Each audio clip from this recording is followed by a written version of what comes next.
Oh, hello, it is I, Gomi, and we are continuing our breakdown of UFC 282 with, honestly, probably the fight I am most excited for, or second most excited for, believe it or not. I do like Jan Blachowicz, I do like Magomed Ankalaev, I do like that matchup, I like Patty, but honestly, probably the best matchup that people are not talking about is Bryce Mitchell versus Ilia Topuria. Now I'm gonna preface this. I don't like either guy personality wise. Bryce Mitchell's very likable, has a very likable personality, just doesn't mesh with me. I'm not a fan of the country kind of rapper kind of style, but he's a good guy, but just not my cup of tea. Ilia Topuria, he's honestly a douche. he's a jerk. I don't ever hear anything nice coming out of him, but that has nothing to do with their fighting ability, and both guys are amazing fighters. They are some of the most talented fighters in their division, and it's so disgusting that they matched them up against each other so early, honestly. I really think Bryce Mitchell is one of the best grapplers, and he's going to become elite and a true elite grappler soon. And Ilia Topuria, he is good. He is a great all-around fighter, but his boxing combinations are disgusting. They're filthy. I think this is such an amazing fight, honestly, and I am so excited for it. Let's break it down. This is going to be a featherweight matchup. Bryce Mitchell, he's going to be 28 years of age, 15 wins and 1 loss, no losses in the UFC. He has not a damn KO to his name, no knockouts, but 9 submissions.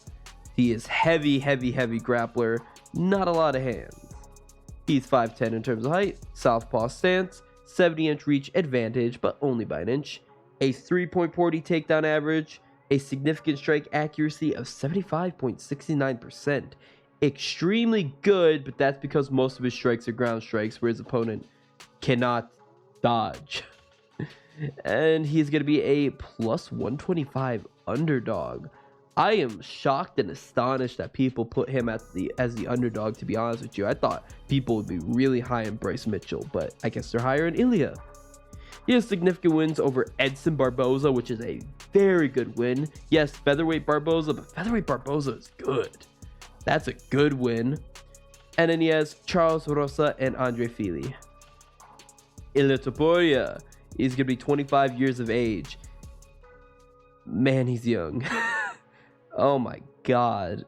Oh my god, he's young.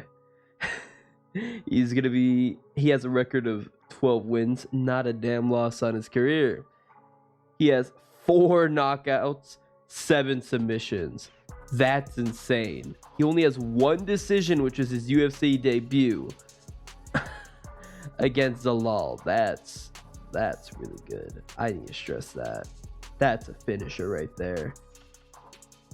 He is 5'7 in height, orthodox stance, 69-inch reach disadvantage, but only by an inch, a 3.15 takedown average, a 51.64% significant strike accuracy, and a minus 150 favorite. Now, granted, they're close enough in the odds, so it makes sense. People just lean a little bit more towards Ilia. I find that's all right. I personally just put it as straight pick him, to be honest with you.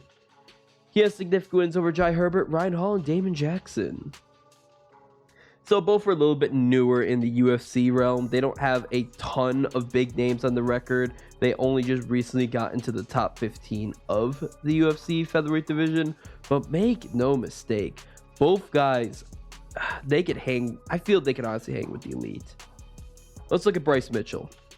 Bryce Mitchell, as you can tell, he is a grappler. He takes people down, and he's only had 3 takedowns landed. This is in the UFC, by the way, but he is a heavy grappler. He has really good submissions too. His submission attempts per average 13 per 15 minutes is really good in terms of UFC, and he has a really high takedown average. Something I'm very high on with Bryce Mitchell is his variations in regards to his submissions. He's very, very good at mixing it up in terms of what submission he goes for. Hell, we need to go over this. He has one of the only two twister finishes in UFC history, the other being to TKZ. He did a twister submission on Matt Salas. That is insane, honestly. Matt Salas is nothing special, 8-4 to be honest with you, but getting that submission on him is just insane. Edson Barboza, he was able to defeat Edson Barboza, but one thing to mention, when he faced a guy who's pretty good in the featherweight division, honestly, like Barboza, yes, he's an older guy, but he's still up there in terms of how good he was at featherweight ever since he dropped down from lightweight. And Mitchell took him to the decision. He wasn't able to finish him. He wasn't able to submit him. He definitely hurt him on the feet, surprisingly enough, outboxed him, but that was because of the threat of the takedown. Ilia Topuria is not going to be afraid of the takedown. Ilia Topuria is going to be marching forward, and if it goes to the ground, he's going to welcome it. Now, Ilia Topuria and his avenues for victory. Ilia Topuria, he has no problems with going to the ground. He takes people down quite a bit, and he has a good bit of wins in submission, but that was prior to the UFC. When you look at how he's done in the UFC, pretty much everything has been one decision, knockout, knockout, knockout. And honestly, the only one he really struggled with, we need to go over, was his fight against Jai Herbert. Now, the thing about Jai Herbert in that fight was, it was short notice for Ilia Topuria. It was at lightweight, so it was a higher weight class. And Jai Herbert was definitely the far bigger man, and he's not bad. He's not top 15, but he is absolutely not bad, and I could absolutely see him ranked in the top 15 eventually. Oh my God. He gave Ilia Topuria so many problems, knocked his mouthpiece out, did lots of damage, bled him, but Topuria was a dog. Topuria took what he could give him, took him down to the ground, did some serious damage, and then when it came down to it, just destroyed him with amazing boxing combinations to get that round 2 KO. Just his combinations and shot selection was just so good. I know he has the lower significant strike accuracy than Bryce, but almost all of Bryce's significant strikes are ground strikes. Meanwhile, Ilia Topuria, he throws on the feet a lot. He will absolutely take it to the ground, but like the thing I got to stress to is just how good he is at flooring people. Damon Jackson, his shots were hard. They were thrown with mean intentions. He just drew a nice combination, caught him on the chin. Topuria against Herbert, he got him with a beautiful body combination. He's so good at ripping to the body and then going body, head, body, body, and then a headshot that eliminates him. And then he managed to deal with Ryan Hall's funkiness. I don't know. Ryan Hall is such a weird fighter. He goes for that Paul Craig-esque jiu-jitsu exclusive game where he's got no hands, no takedowns, no nothing. He just like, take me down, please, dear God, let me fall on you. And Ilia Topuria was not playing the game. He was being very smart. He was dodging those, and then when he finally saw an opportunity to punish Hall for that, he took it and he floored him. Topuria is a mean dude. 9 first round finishes. 9. He is violent. I think he has what it takes to take on Bryce Mitchell. He's got to really worry about those submissions.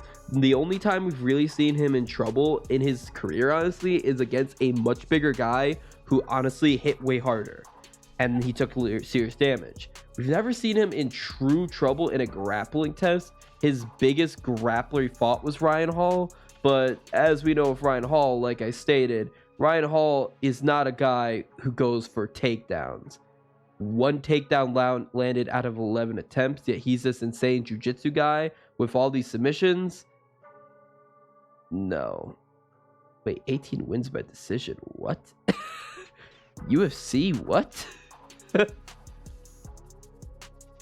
Ignoring that, he doesn't even have 18 fights in MMA. But ignoring that, the thing is about Ilia Topuria is he's just so talented, Bryce Mitchell is so talented as well, and he has some amazing submissions. I don't think he's going to submit Ilia Topuria. We saw him get in a really bad situation against, I believe it was it Jai Herbert, where he had him the really bad guillotine? Forgive me if I'm incorrect. And he just popped out. He just held his position, popped out, and he made him pay. He made him pay. Simple as that. I think Mitchell's submissions are way better than the simple guillotine. He could easily get him in an inverted triangle, go for an arm bar. We even saw him do a very nasty crucifix before, but I don't think we're going to see him finish Ilia. I don't think Ilia's going to get finished. And I think as the fight goes, Bryce Mitchell's going to try to stand more and more with him, and Ilia's just going to tear him apart in the striking game. I like both guys as fighters, but I like Ilia a little bit more better as a fighter. I don't dislike Mitchell's personality whatsoever. I don't know why I get so much hatred from these guys in UFC. Like, so many people talk so much smack to him, and I don't know why. He does not deserve this. Like, he's a very nice guy from what I've seen, but so many people are just so mean to him, especially Topuria, which is what leads me into what I feel might happen as well too. I feel damn well Mitchell, he's already mad. He's already pissed off because Ilia and whoever's trying to fight him before talked so much smack to him.